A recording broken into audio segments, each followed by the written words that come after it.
4회에 1단원 3 민주정치의 원리와 국가기관의 역할에 대한 학습을 시작하겠습니다. 본차시 학습을 하기 전 지난 시간 공부한 내용을 복습해 보겠습니다. 지난 시간 우리는 정부에서 하는 일에 대해 알아보았습니다. 정부는 법에 따라서 나라의 살림을 맡아 하는 곳입니다. 그 정부 조직에는 대통령을 중심으로 국무총리와 여러 개의 부, 처, 청, 위원회가 있다고 하였습니다. 그래서 한마디로 정부는 나라의 살림을 맡아 하는 곳이다. 그리고 대통령은 외국에 대해 우리나라를 대표하며 정부의 최고 책임자로 나라의 중요한 일을 결정한다 하였습니다. 그리고 국무총리는 대통령을 도와 각 부를 관리하고 대통령의 임무를 대신하기도 한다 하였습니다. 그리고 각각의 부서에는 장관과 차관, 많은 공무원들이 국민의 안전과 행복을 위해 여러 가지 일을 한다고 하였습니다. 그럼 우리나라 정부에는 어떤 부가 있는지, 교육부는 국민의 교육에 관한 일을 책임지고 국방부는 나라를 지키는 일, 식품의약품안전처는 식품과 의약품 등의 안전을 책임지고 소방청은 국민의 생명과 재산을 보호하는 역할을 한다고 공부하였습니다. 오늘은 사회교과서 62쪽입니다. 오늘 공부할 배움 주제는 바로 법원에서 하는 일에 대해 알아보기입니다. 다음에 사례를 함께 살펴보겠습니다. 교통사고로 소형인의 반 친구를 다치게 한 운전자는 어린이 보호구역에 대한 법률을 위반한 혐의로 법원에서 재판을 받았다. 그 사항을 함께 살펴보겠습니다. 자, 여기 보면 실제 이제 재판장의 모습입니다. 재판하는 곳의 모습이죠. 법원이죠. 보면 여기 검사가 있습니다. 다음 여기 변호인과 피고인이 있죠. 그리고 여기는 증인, 판사가 있습니다. 각각 어떠한 대화를 나누는지 함께 살펴보겠습니다. 검사가 이야기합니다. 피고인은 어린이 보호구역에서 학생들의 안전에 유의하지 않았습니다. 라고 얘기했죠. 그랬더니 변호인이 주변이 어두워 피고인의 차가 미처 피해 학생을 피할 수 없었습니다. 그랬더니 증인이 운전자는 빠른 속도로 운전하고 있었습니다. 라고 증언했습니다. 이런 이야기 끝에 판사가 사고를 낸 피고인에게 벌금 땡땡원을 선고합니다. 라고 이야기를 했습니다. 여러분 법원에서 역할을 보게 되면 우선 여기 있는 변호인, 피고인은 뭐냐면 그 현재 죄를 지은 사람 또는 죄를 지었다고 의심받는 사람을 피고인이라고 합니다. 아직 범인은 아니고요. 죄를 지었다고 의심을 받거나 그런 정황 있는 사람을 피고인이라 하죠. 그럼 변호인은 어떤 역할을 하냐면 이 피고인을 보호해주는 역할을 변호인이 하는 겁니다. 그럼 검사는 어떤 역할을 할까요? 검사는 법에 따라서 이 피고인이 죄를 지었기 때문에 이러한 벌에 처해주세요라고 해서 이 피고인을 잡아가려는 사람이죠.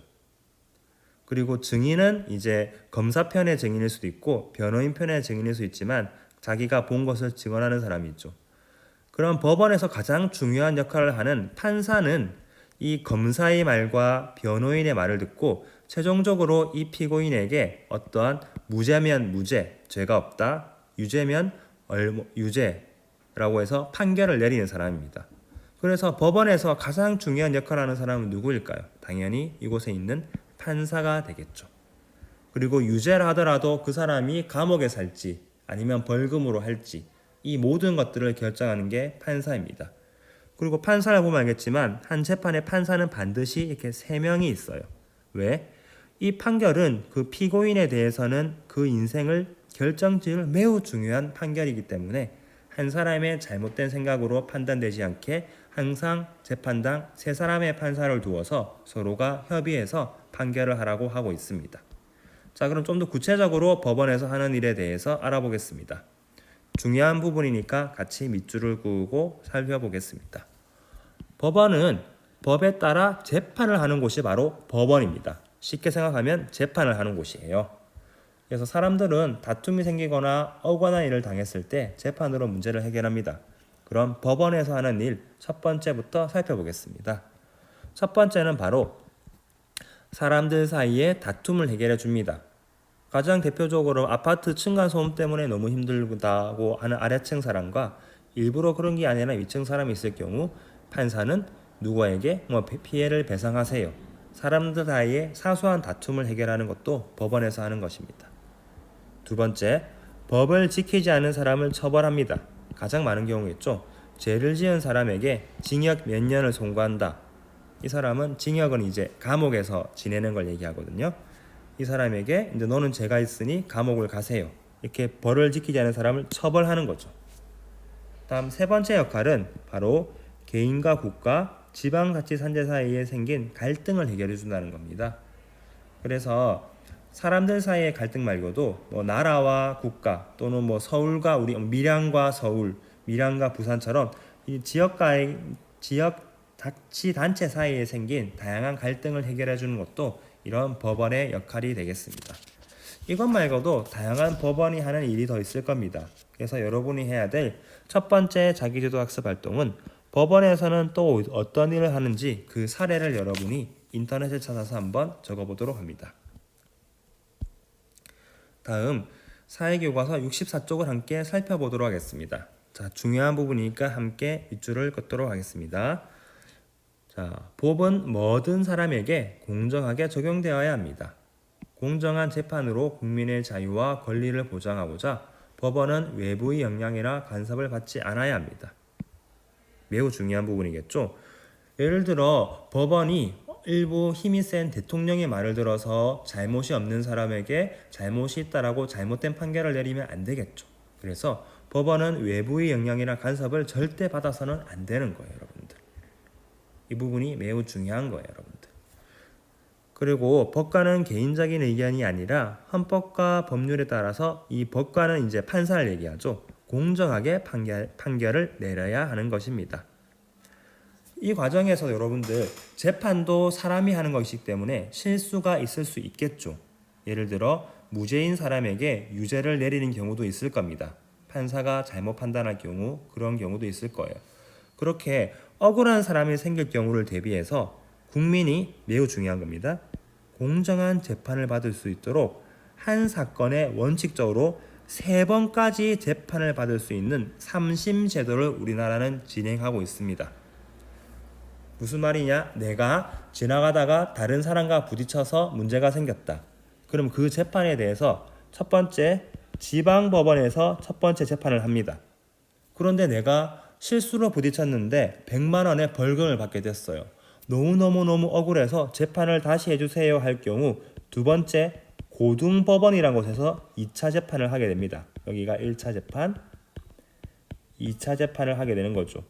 근데 고등법원에서는 그래 100만 원은 심하니까 80만 원으로 깎아줄게라고 했지만 나는 너무 억울해요. 그래서 그럴 경우 여기 그림에나 사진에 나와 있는 대법원에서 3차 재판까지를 받을 수 있는 거예요. 그래서 대법원에까지 갔는데 벌금 50만 원을 줘라 라고 할 경우 이 경우에는 무조건 확정이 되는 거예요. 그래서 어떤 사건이든 한 사건에 대해서 3번까지의 재판을 받을 수 있는 3심 제도를 우리나라는 운영하고 있다는 것입니다.